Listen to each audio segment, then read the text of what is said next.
Thank you so much, Nat. Thank you, everyone, for being here on the last session of the day. My goodness, I want to give some acknowledgement to our organizers of the conference and also those who have been making this space available to us, folks who are picking up our coffee cups and making sure all the chairs are here. So we're just going to start with a little round of applause for everyone who's been contributing to that. All right, since you have your hands going, let's come into an exercise. We're going to be talking about trauma today.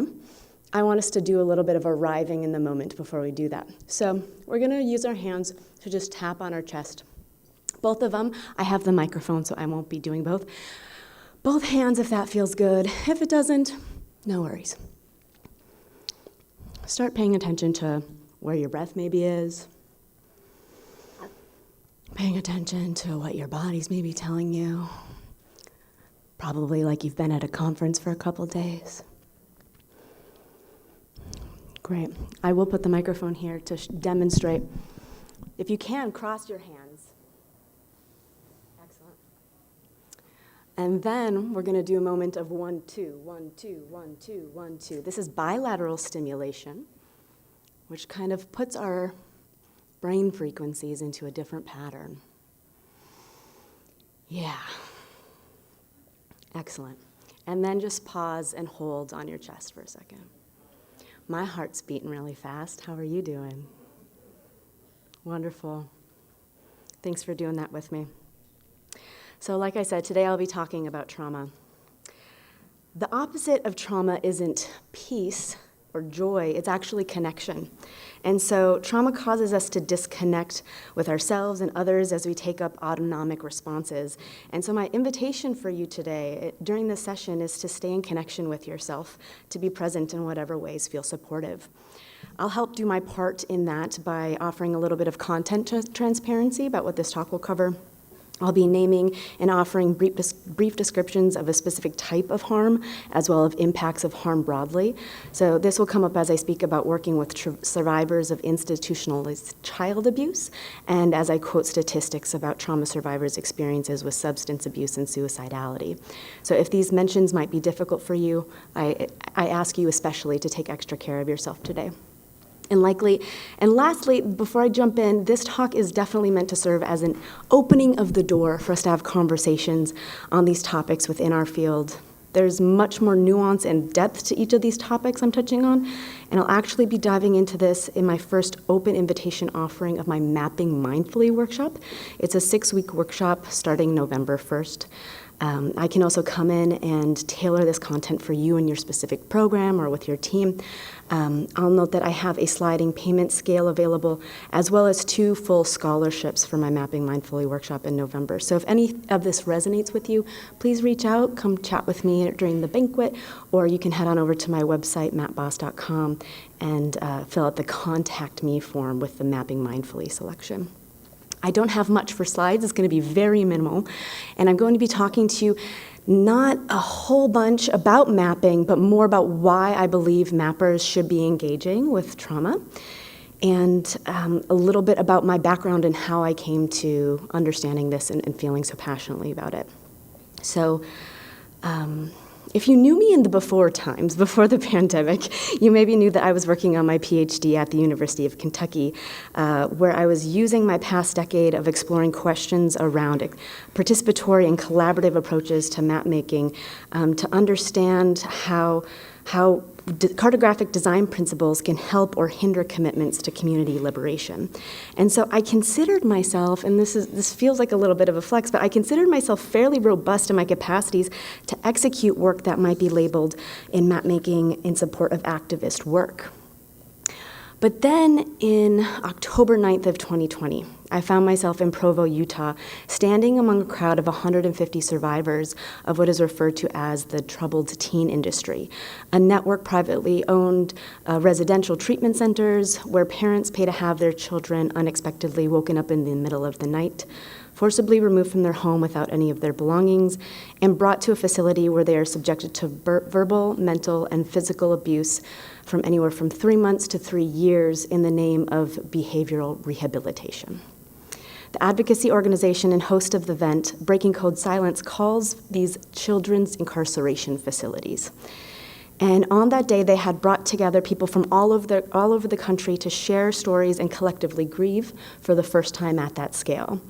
And as a part of their mission, they were using this as a chance to collect spatialized data regarding survivors' experiences to continue to inform the strategy of their legal team. And despite all the capacities I felt I had developed up to this point to support activist-oriented work, I was not prepared for the experience of being among this particular crowd of survivors.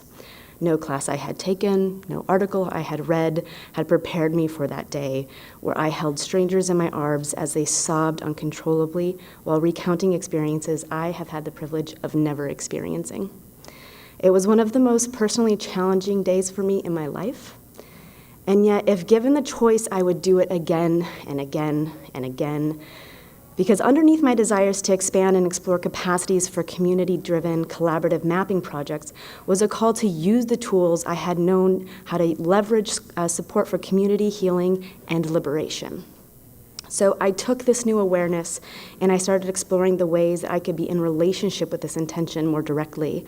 And that led me to getting a certification in integrative somatic trauma therapy, which provides us a framework for understanding the individual and collective shaping that is driven by trauma and the capacities to make room for trauma healing.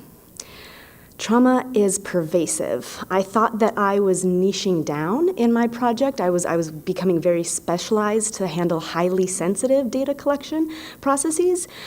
But if we actually look at the landscape of trauma, the World Health Survey Consortium did a study of nearly 70,000 people across 24 countries, and they state that 70% of respondents reported living through a traumatic event. Events from trauma vary very widely, and they have significant impacts. So those who have confronted traumatic experiences from their youth especially are 4 times more likely to have a chronic illness, 10 times more likely to have experiences with substance abuse, and 12 times more likely to have suffered from suicidality. Understanding trauma and being available and equipped to safely work with survivors of traumatic life events isn't just for capital T trauma. By developing our trauma competency, we are much better positioned to resist and repair harm in our work. And as Nkem Nadefo, the founder of Lumos Transformations, a community resiliency organization, says, if we do not name and recognize the role of trauma and make room for healing that trauma, then trauma will be unintentionally brought into what we believe is liberated futures. Mapmakers have a history of engaging with trauma, again, though we're not necessarily naming it directly. We have an extensive track record through the Detroit Geographical Expedition and Institute, where they have a map of commuters, where commuters were running over Black children. And we can also think of the kind of boundary-pushing work of the Anti-Eviction Mapping Project, where they're showing people with AIDS and how that overlaps with high eviction rates. So we have excellent models of bringing the power of geospatial analysis and visualization to traumatic experiences. And there are opportunities to take these capacities even further by not just exploring trauma in what is mapped, but by being explicitly trauma-informed in our approaches of how it is mapped. And this is kind of now a moment to get serious about this. You know, we're talking about ethics and inclusion and empathy. We're gathering around topics towards a more just geographies. So we're kind of building to like a critical mass.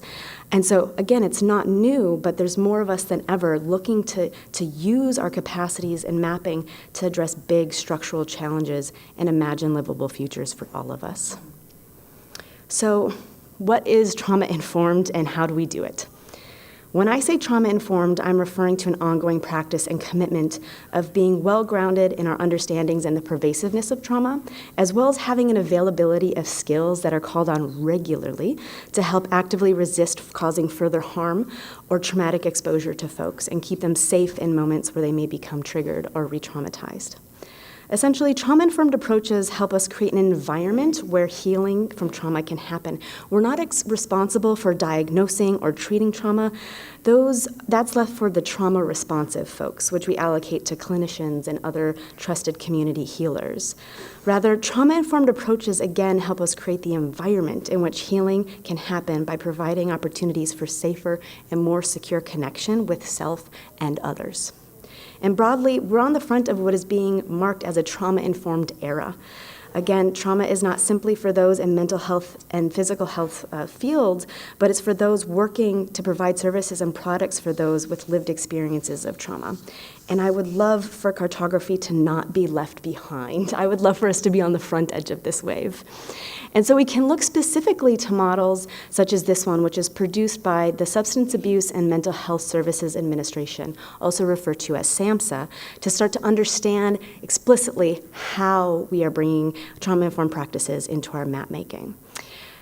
There are 6 principles which are on the screen here: safety, trustworthiness and transparency, empowerment, choice and voice, peer support, collaboration and mutuality, cultural, historical, and gender issues. That formatting had, nothing is special there. That was supposed to be the same. But this is all to say we can engage in a productive exercise by beginning to engage with this framework, to intentionally reflect and explore how these pillars relate to any given context and text and task that we're working in.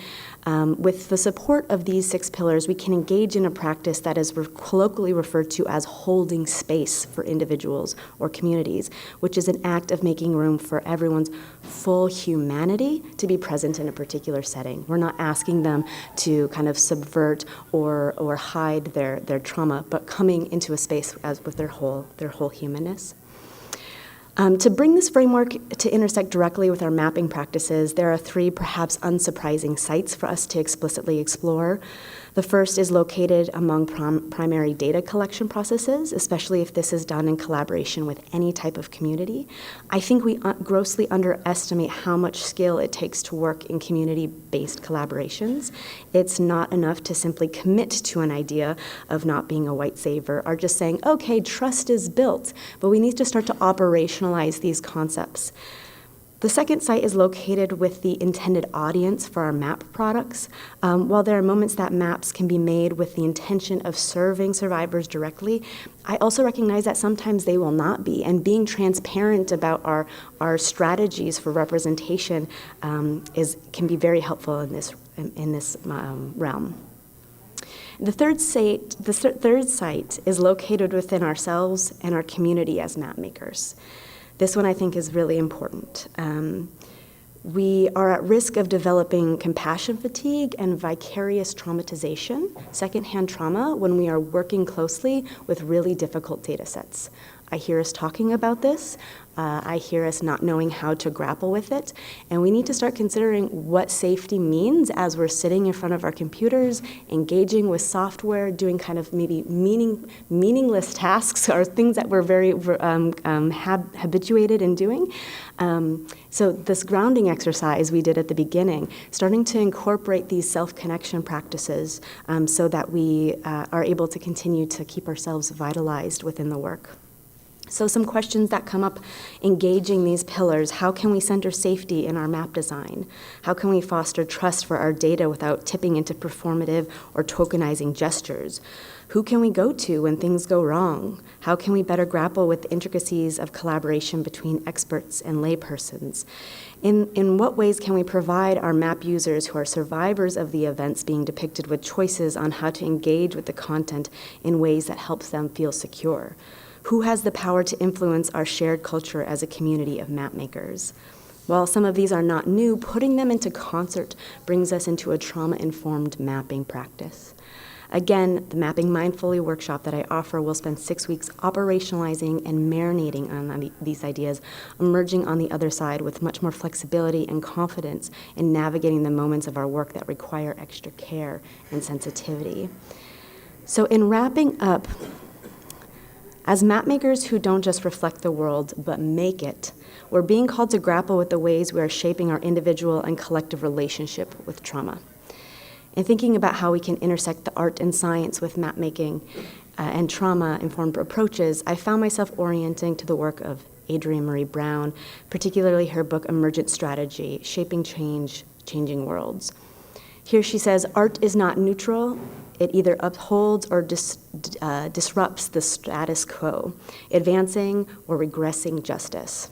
We are now living inside the imagination of people who thought disparity and destruction were acceptable costs for their power. It is our right and responsibility to write ourselves into the future. And I want to end by taking up Brown's invitation and calling us to map ourselves into the future. And doing so requires map makers who are equipped to work alongside trauma and create pathways for us to be in right relationship with our needs for safety and connection. Thank you, everyone.